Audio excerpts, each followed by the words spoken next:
Certaines histoires ne se terminent jamais vraiment. Elles changent simplement de forme. Alors si tu viens à peine de rentrer dans mon univers, et je t'en remercie, avec ce 3e et dernier épisode sur Aude, laisse-moi te raconter qu'il y a quelques années, j'ai rencontré Capucine à travers son univers artistique de Aude et les chats. Un monde fait de chansons, de dessins, de chats, de fleurs et surtout d'un grand amour entre une mère et sa fille. Aujourd'hui, avec ce 3e et dernier épisode, nous refermons doucement ce chapitre. Ou peut-être nous apprenons simplement à le déposer autrement. Parce qu'au fond, cette histoire n'a jamais vraiment parlé de maladie ou même de la mort. Elle parle de transmission, de mémoire vivante, de toutes ces petites choses, tu sais, invisibles, qui continuent à circuler après leur départ. Une chanson, une façon de rire, un geste du quotidien, ou même une manière d'aimer les chats. Et peut-être qu'au fond, nous sommes nombreux à porter encore en nous la voix de quelqu'un. Alors surtout ne quitte pas sans m'avoir entendu te raconter à la fin de cet épisode un très beau poème de Pablo Neruda pour rentrer une dernière fois dans l'univers sensible de Aude et les chats. Bienvenue dans la saison 5 de Sweet Papi Podcast. Et si je te disais que dans l'accompagnement de fin de vie de nos proches, il existe parfois des instants comme suspendus où tu découvres une force en toi que tu ne soupçonnais pas. Alors avant que mes souvenirs ne s'effacent, j'espère devenir ton miroir, celui qui éclaire tes choix, tes fragilités, ta façon d'aimer, que tu sois aidant ou professionnel du soin. Alors abonne-toi pour ne rien manquer de ces instants de passage. Et les dessins ? Alors justement, après, j'ai arrêté en fait. J'ai arrêté Aude et les chats parce que ça n'avait plus de sens, je sais pas. En fait, j'ai perdu beaucoup d'énergie. Et même mon travail par ailleurs, puisque tu as vu, j'ai d'autres styles. Et je travaille de manière professionnelle.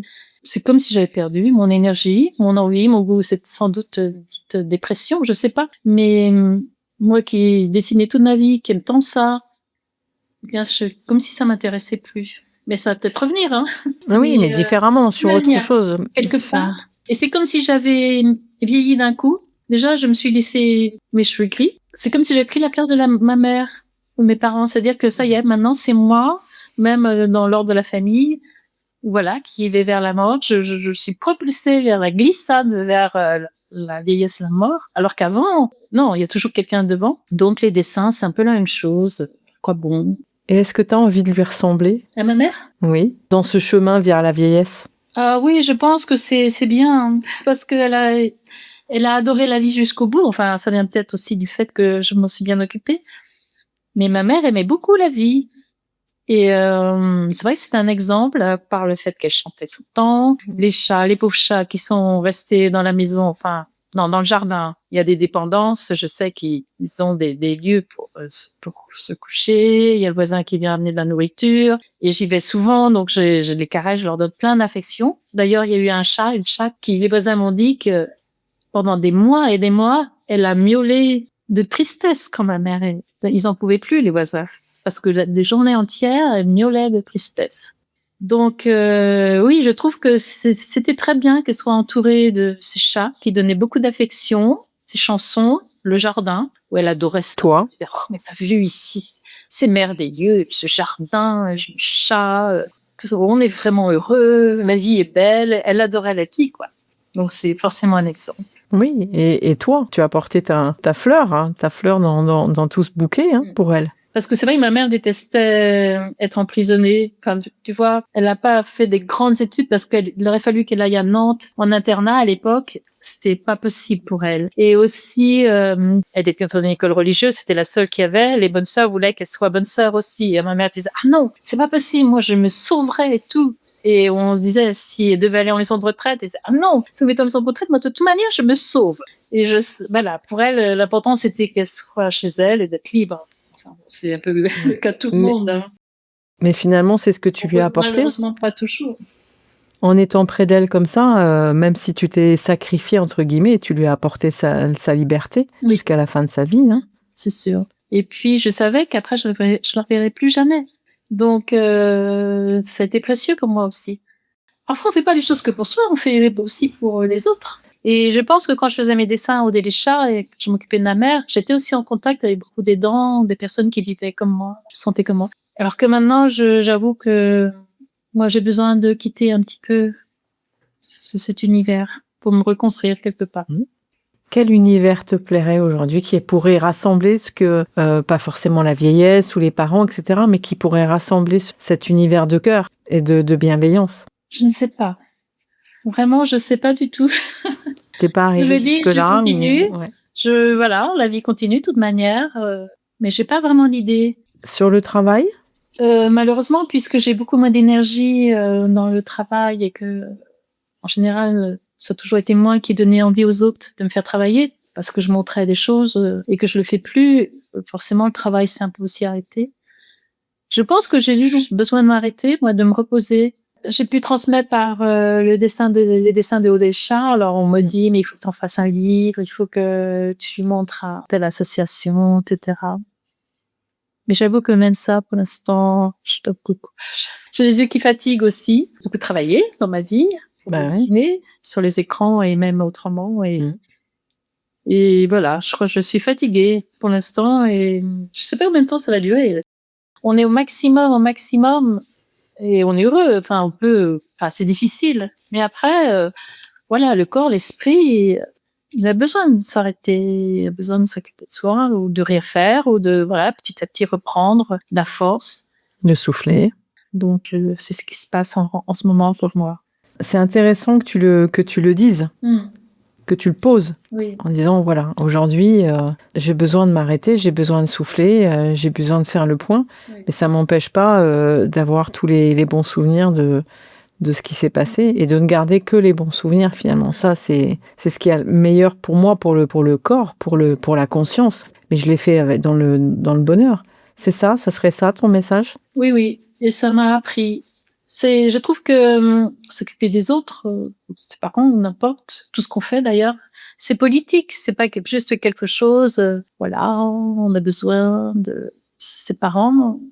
On sait que c'est politique parce que selon les sociétés, on s'occupe ou pas, plus ou moins, des autres. C'est aussi une volonté de montrer que moi, c'est ma manière de penser. Tu t'es occupée des autres pendant combien de temps? À peu près 5 ans et mon père 2 ans avant. D'accord. Et j'habitais quand même à Paris et eux assez loin. C'était assez compliqué pour aller là-bas. Et voilà, il fallait que je continue à gagner ma vie, à travailler, à donc donner envie d'éventuels clients de faire appel à moi, réaliser des choses, etc. Et en même temps m'occuper de mes parents. C'était intense. Moi, ce que j'entends dire aujourd'hui, c'est que le temps de récupération, entre guillemets, est à peu près égal au temps qu'on s'est occupé d'eux. Enfin, dans les moments les plus difficiles. Oui. C'est-à-dire que si vraiment on a été à temps plein pendant 3 ans, on va mettre quasiment 3 ans à ressortir de ça. Si tu n'avais pas été là, elle n'aurait pas pu vivre ce qu'elle a vécu. Oui, absolument. C'est beau, hein? Par rapport au deuil, à l'après, ce que je pensais, c'est que toute sa vie, depuis que je suis enfant, ado, ou justement, je suis partie, moi, j'ai laissé mes parents, enfin, ils m'ont permis de me construire près d'eux, c'est-à-dire qu'ils étaient là pour me loger, pour me nourrir, pour m'apprendre des choses, enfin, tout ça, mais ça paraît, et c'est naturel quand on est enfant. Ça ne, y a pas de souci. Après, je suis partie, j'ai fait ma vie, je suis partie à Paris, enfin, voilà, j'ai voyagé. Quand, justement, ces 2 parents meurent, parce que c'est plus que un, on a l'impression que, voilà, toute sa vie, on a eu l'énergie qui allait vers l'avenir.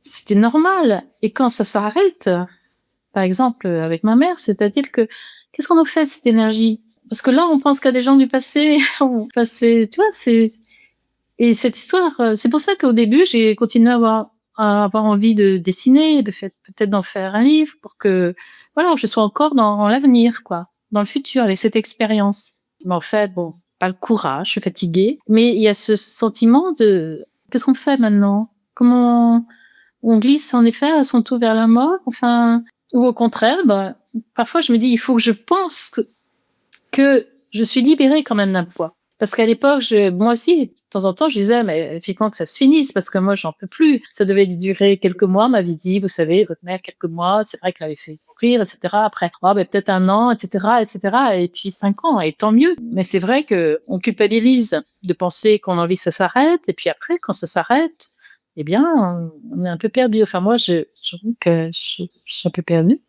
On sent qu'il faut laisser le temps faire son travail. Moi, j'ai toujours trouvé dans la vie que plus je vivais, plus j'étais heureuse. Parce qu'il y avait la connaissance qui venait. Voilà. Et pourtant, on a souvent la société, on n'arrête pas de nous dire qu'il faut pas vieillir, il faut avoir 20 ans, etc. Les films, enfin tout ce qu'on nous montre. Et moi, j'ai toujours adoré vivre, vieillir. Bah oui, ce que je t'ai dit tout à l'heure, c'est transmettre. Oui. Parce que quelque part, quand on regarde tes dessins, c'était vraiment de la transmission aux autres. Et puis, c'est se retourner vers les autres et voir qu'on est finalement des femmes merveilleuses, je trouve, moi. Oui, absolument. Et à toutes les époques. Ouais. Malheureusement, l'histoire a beaucoup enlevé ce que faisaient les femmes. Mais je sais que Aude et les chats, il y a une dame qui m'avait dit que sa petite fille aimait bien, avant d'aller dormir, il fallait écouter une chanson de Aude, de ma mère. Ben ça, c'est fabuleux. Ça, c'est beau, tu vois. Et tu parles justement de ce que les gens ont pu t'écrire, parce que tu as eu énormément de commentaires et tout ça. Tu dois pouvoir puiser toute la positivité que tu as envoyée aux gens. Tu penses qu'à l'époque, tu avais suffisamment de temps de regarder les commentaires et tout ça ? Tout le temps. Tout le temps ? Mais je ne pouvais pas toujours répondre, mais je regardais tout le temps et ça a été T'en avais besoin ? Vraiment. C'était un vrai soutien ? Vraiment, un vrai soutien. Et c'est vrai que je ne pouvais pas répondre à tout le monde, mais c'était merveilleux. Et après, les mots de condoléances, c'est pareil, j'en ai même fait un petit cahier que j'ai imprimé, où il y a les mots de tout le monde. Et puis, j'ai eu la chance, et je le répète, parce qu'il y a un monsieur qui me suit depuis très, très longtemps, bien avant que je fasse Aude et les chats, et qui m'a envoyé un bouquet de fleurs toutes les semaines. Et avec ces fleurs, et encore maintenant, qui habite en Irlande. Donc, je le remercie, s'il écoute ça. Et donc, grâce à toutes ces fleurs, voilà, j'étais à l'aise. À la campagne, je pouvais les faire en prenant les fleurs du jardin. Mais tout ça, c'est une sorte d'histoire d'amour qu'il y a eu autour de moi. Chaleureux, quoi. J'étais dans un cocon protégé par les autres aussi. Je protégeais ma mère, mais avec cette petite création artistique, j'étais moi-même protégée. Mais comment c'est venu cette histoire de bouquet ? T'as reçu d'un seul coup un bouquet avec un petit mot ? Oui, je ne sais pas combien d'années, peut-être 15 ans. Sur Facebook, il y a un monsieur qui me suivait, je pense mon style Antoinette Fleur, parce que voilà, j'étais dans le style. Et je ne sais plus si c'était pour la journée de la femme ou pour le jour de l'an, pour Noël. Il m'a demandé mon adresse, parce qu'il voulait m'envoyer un bouquet de fleurs et des chocolats. Donc, j'ai donné mon adresse, j'ai reçu mon bouquet de fleurs et les chocolats. Et puis après, voilà, il a pris l'habitude de m'envoyer un bouquet toutes les semaines. Toutes les semaines ? Toutes les semaines depuis. On s'est jamais Et tu as toujours des nouvelles de lui ? Non, on s'est jamais vu, on s'écrit des petits mots, voilà. Alors il me dit, oh, il y a une tempête en Irlande, voilà. Je dois aller sur le toit parce qu'il y a une tuile qui a bougé. Enfin voilà, des choses comme Incroyable. Ça. Ou ma nièce a tel problème avec sa fille. Et puis moi, du coup, pareil, je fais quelque chose de la vie courante. Et ça a été un grand soutien parce que, en effet, en création, j'ai créé même avant. Il y a eu le style Antoinette Fleur, mais après, il y a eu le style flow. Je dessinais avec des fleurs.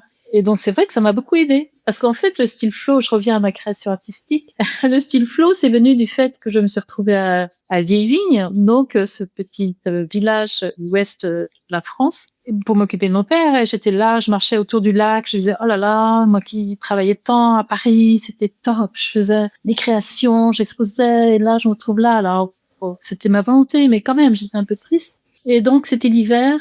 Et je vois un petit peu de mousse sur le côté du chemin. Je prends un peu de mousse, je rentre à la maison, je fais un petit personnage avec un petit trait, une pétale de fleurs. Et voilà, j'en ai mis un sur Facebook, sur Instagram tous les jours. Et après, donc il y a ces bouquets qui sont arrivés en plus. Et donc là, j'ai pu faire des belles créations avec des fleurs extraordinaires. Avec les petits films, moi c'était les petits filmes que tu arrivais à faire, ça me... Oh là là, mais de temps en temps je retourne dans le compte, je vais regarder dans les différents comptes que tu as justement, tout ce cœur, tout ce bonheur qui transparaissait de partout et je suis vraiment tellement heureuse d'avoir fait le pas vers toi et de te dire, voilà, je voudrais faire un épisode sur le chant, j'ai entendu ça et c'est parti de là en fait. Je me suis dit, pourvu qu'elle accepte parce que ça serait très beau et je suis fière de ça parce que j'ai beaucoup de gens qui reviennent vers moi sur cet épisode et qui réécoutent même encore aujourd'hui l'épisode. J'aimerais qu'il y ait des millions bien sûr qui écoutent cet épisode. Donc je vais prendre plaisir à monter la suite et en tout cas je te remercie 1000 fois. J'espère qu'on restera en contact justement pour garder tout ce cœur. Justement, puis... ces chansons, tu vois, quand j'étais dans la rue tout à l'heure, je me disais, mais ces chansons, maintenant que ma mère n'est plus là, je les réentendrai plus jamais. Parce que je chantais des trucs, franchement, j'ai jamais entendu. Hein. Des vieilles chansons de sa jeunesse. Là, c'est aussi ça. Quand ses parents meurent, il y a une culture qui disparaît. Et moi, je sais que ce qui m'ennuie dans le fait de mourir un jour, c'est que je vais pas savoir ce qui va se passer après. Je suis très frustrée par ça.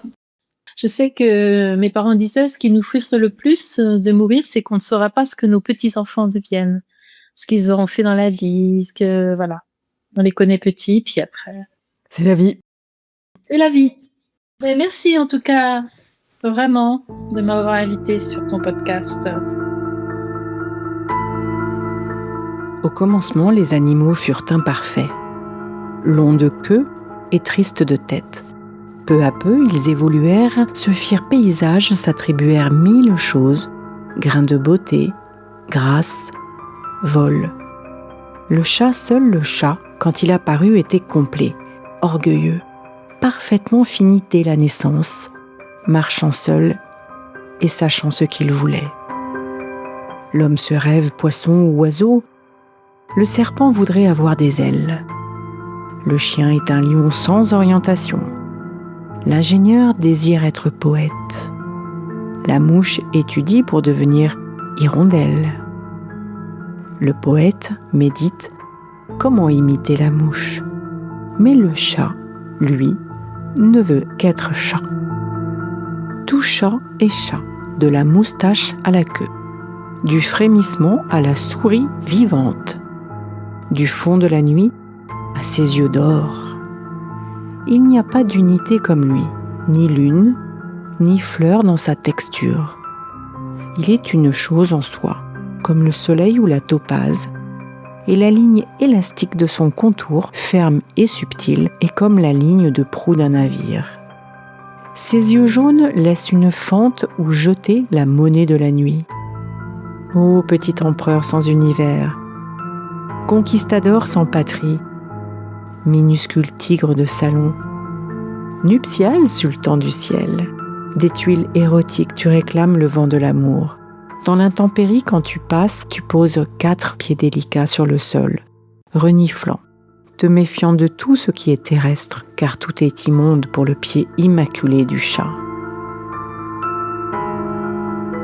Ô fauve altier de la maison, arrogant vestige de la nuit, paresseux, gymnaste, étranger, chat, profondissime chat, police secrète de la maison, un signe d'un velours disparu, évidemment il n'y a aucune énigme en toi. Peut-être que tu n'es pas mystérieux du tout, qu'on te connaît bien, et que tu appartiens à la caste la moins mystérieuse. Peut-être qu'on se croit maître, propriétaire, oncle de chat, compagnon, collègue, disciple ou ami de son chat. Moi non, je ne souscris pas. Je ne connais pas le chat. Je sais tout de la vie et de son archipel, la merle et la ville incalculable, la botanique, la luxure des gynécées, le plus et le moins des mathématiques, le monde englouti des volcans, l'écorce irréelle du crocodile, la bonté ignorée du pompier, l'atavisme bleu du sacerdoce. Mais je ne peux déchiffrer un chat. Ma raison glisse sur son indifférence. Ses yeux sont en chiffres d'or.